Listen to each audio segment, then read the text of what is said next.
Welcome back to English 101 in R1. So this is our week 2 rhetoric and writing lecture. We're going to talk about Shakespeare now, but we're going to talk about writing the perfect essay, but part of that is writing a good introduction and a good conclusion.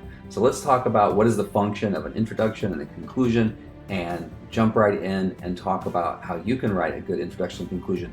Like I like to do a lot of times, I'm going to share with you some models or some kind of patterns. And these patterns, it's not like you have to use one of these, but if you're stuck and you're not sure how to write a good introduction, these can be very helpful. So let's look first of all at some introduction types.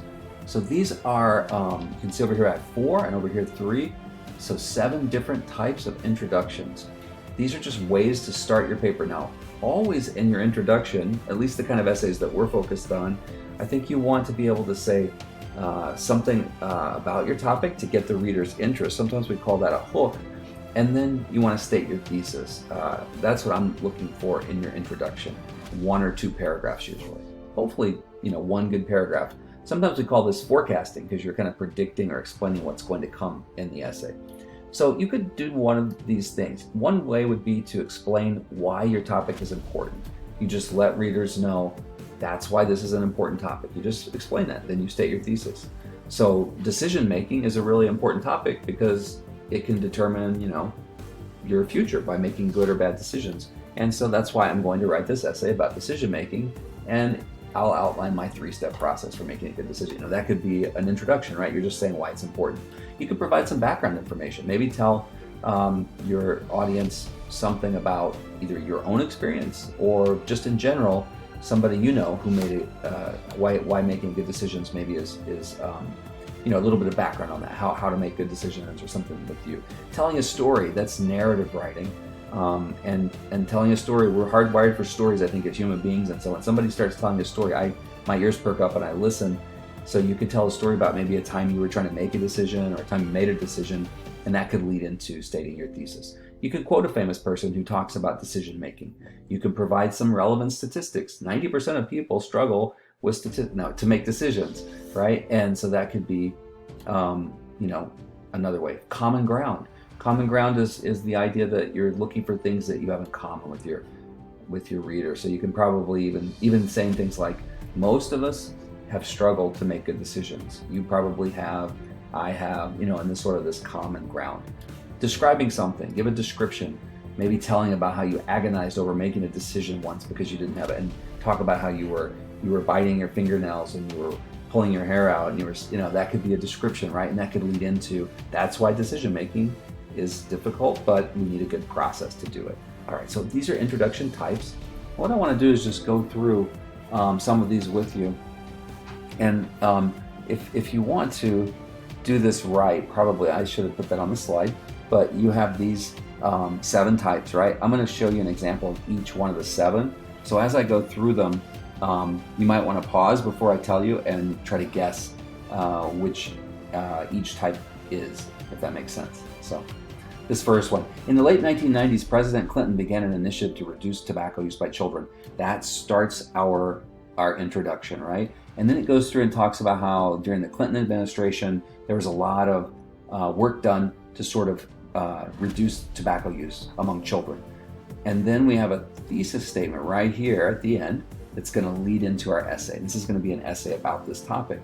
Clearly, the thesis statement is underlined. Clearly, the federal government must devote considerably more money and resources to educating children about tobacco. So this was the idea that the federal government, this was some years ago, would spend some more money. This is what this essay was arguing for, educating children about tobacco. So what kind of introduction is this? If you want to pause and go back to if you can go back a little bit and look at the previous, or however you want to do it, but we have these 7 types, and then in just a second I'll tell you which type it is. But if you want to take a pause, you can.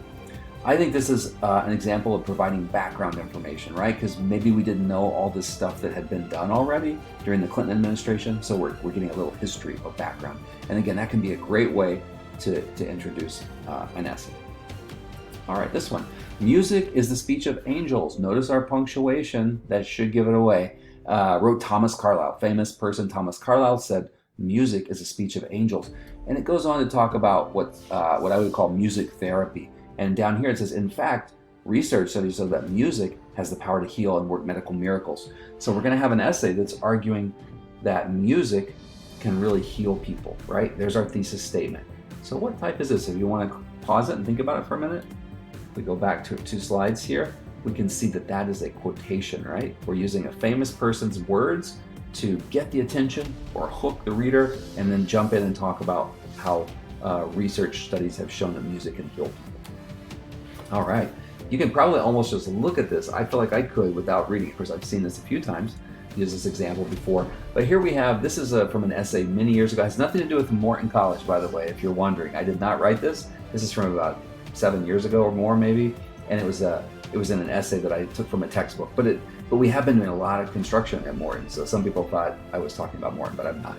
According to our campus newspaper, the college spent $25 million for campus renovations in the last 5 years, but they haven't hired as many people, and the enrollment has dropped. So this is, again, not about Morton, but it's just something I pulled from a textbook. It's time to reverse the trend at work to increase enrollment, faculty, and staff. So they're going to argue for maybe doing less physical improvements, but more improvement on the staff in this essay. And notice there's numbers: 2,000 students or more, 112 fewer people, 25 million spent. So this is, if you want to pause it for a minute, when you see numbers like this, if you guessed already, it's statistics, right? We can do percentages, and that looks more like statistics, but generally with numbers and things like this, it can be very persuasive. It gets somebody's attention, right? So if you had a statistic, now make sure you don't make them up. My dad used to do that. He would say, according to independent government statistics or something like that, and he would just make stuff up. Don't do that. He was a salesman, so that would work for him. But don't make your statistics up, but if you can find them, they can be very persuasive. So things like, if you could find something that said 50 or 60% of people have a lot of anxiety whenever they try to make an important decision, and there might be a study like that, like Psychology Today magazine or something, that would be very persuasive for your decision making.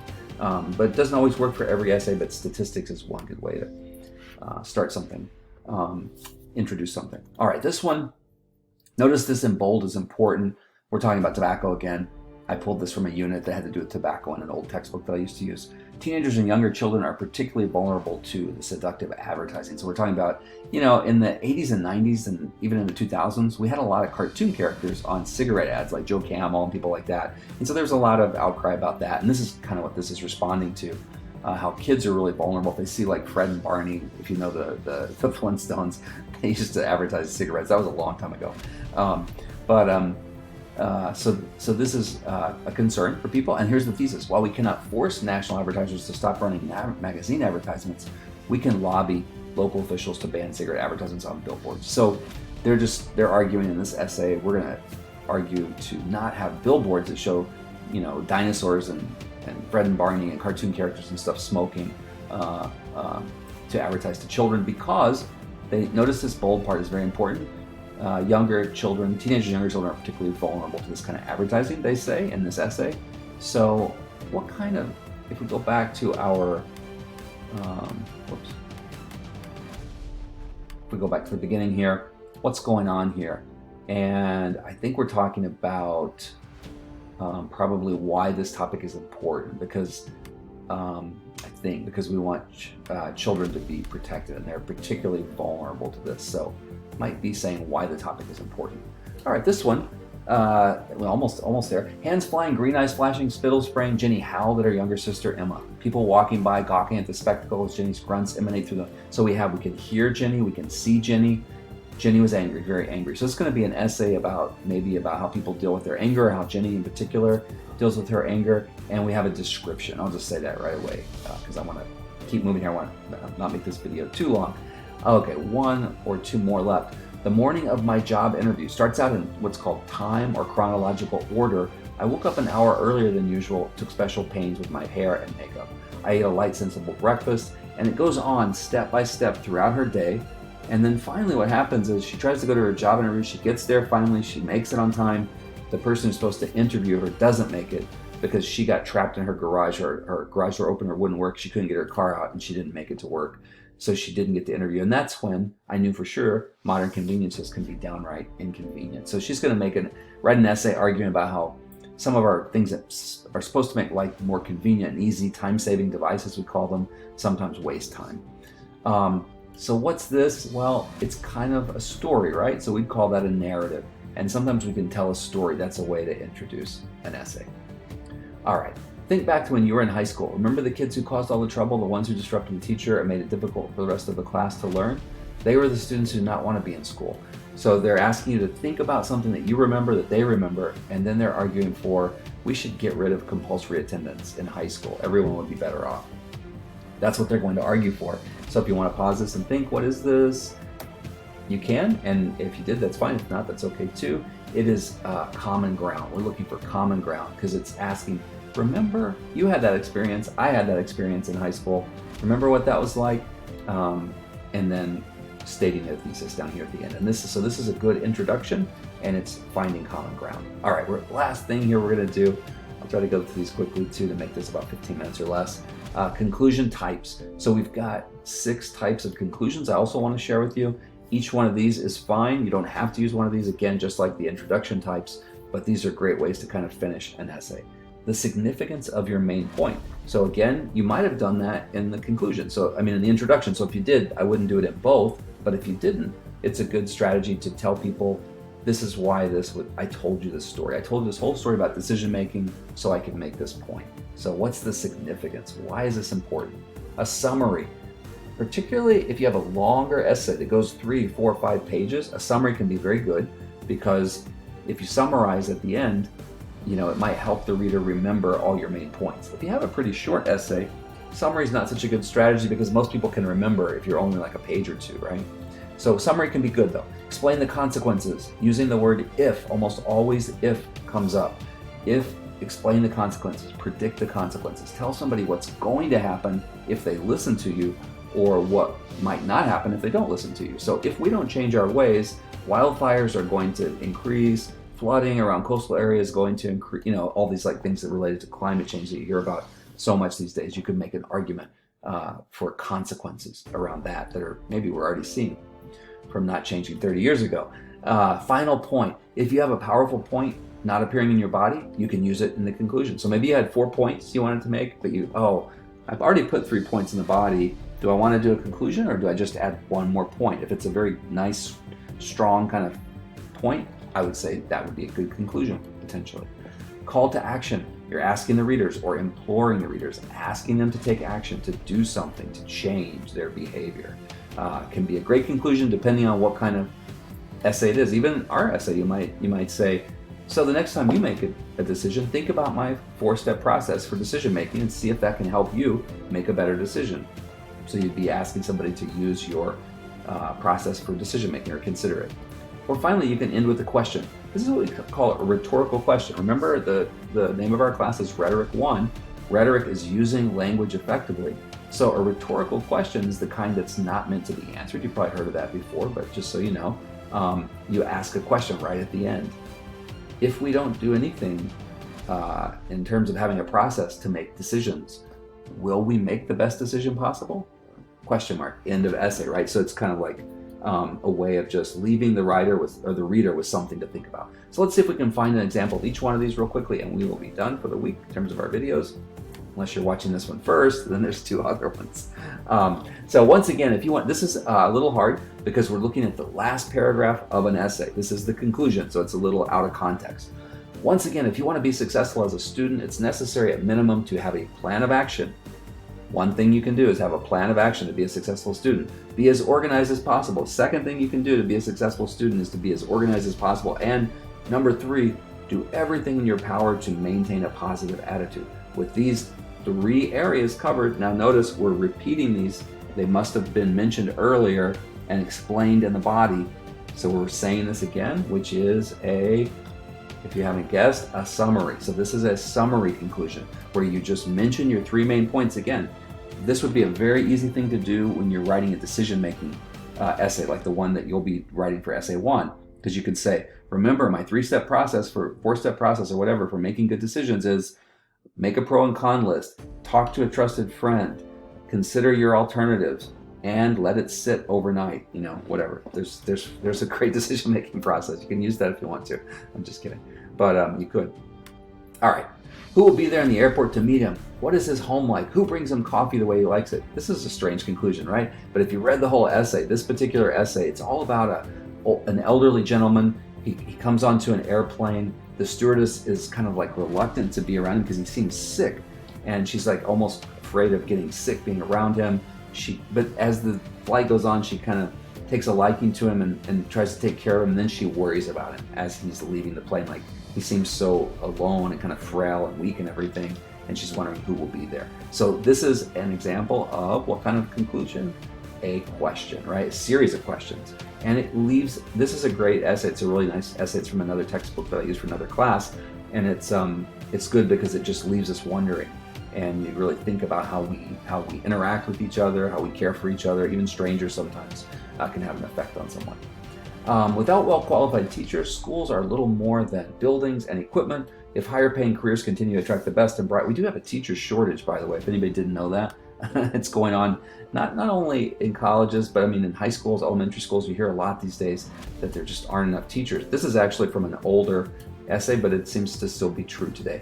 But the teachers available may not have the best qualifications, et cetera, et cetera. Our youth will suffer, and when the youth suffers, the future suffers. So we're saying if we don't get the best teachers, youth will suffer, future. So what are we doing here? Notice this word if is very important, and this is what's called predicting. We're making a prediction about the future, predicting the consequences. If we don't get good teachers, it's going to harm our whole society, right? I'm obviously biased to this.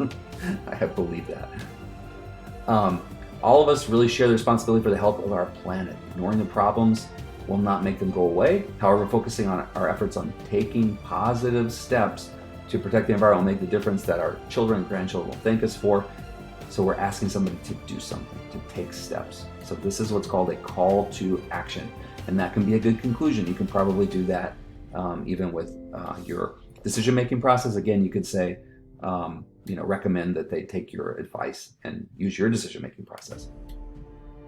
Because being cut from the team, this is an essay that talks about a kid who was playing basketball and he got cut from the team, and he's still thinking about it many years later. Because being cut from the team shattered my self-esteem at such a young age, I've struggled all my life with feelings of inadequacy. I've doubted my ability because the coach, who's judged my trust, had told me I didn't have what it takes. So this is a kind of conclusion where you've just heard a narrative essay, a story. In this essay, the writer told the story of being cut from the basketball team and all the details of that. And then finally at the end, he explains why he just told you that story. Why did I tell you this story? Because to me, it was an important thing. And so this is basically one of our conclusion types, and it's explaining the significance of the main point. Like, why am I even telling you this story? Well, I'm going to explain that at the end. And that's just a different way of approaching a conclusion, where you explain the significance of your main point. Again, if you explain the significance of your main point somewhere else in the essay, you wouldn't want to come back and do that again in the conclusion. But if you hadn't done that, it could be a good conclusion. All right, the most telling difference between child rearing or child raising practices of today and those of 50 years ago is that today's parents are less rigid. So we have this essay. It's all about how raising children has changed between 50 years ago and today. And this is the last sort of thing they say about that, is that the parents are not as strict or they're more flexible than they were maybe 50 years ago.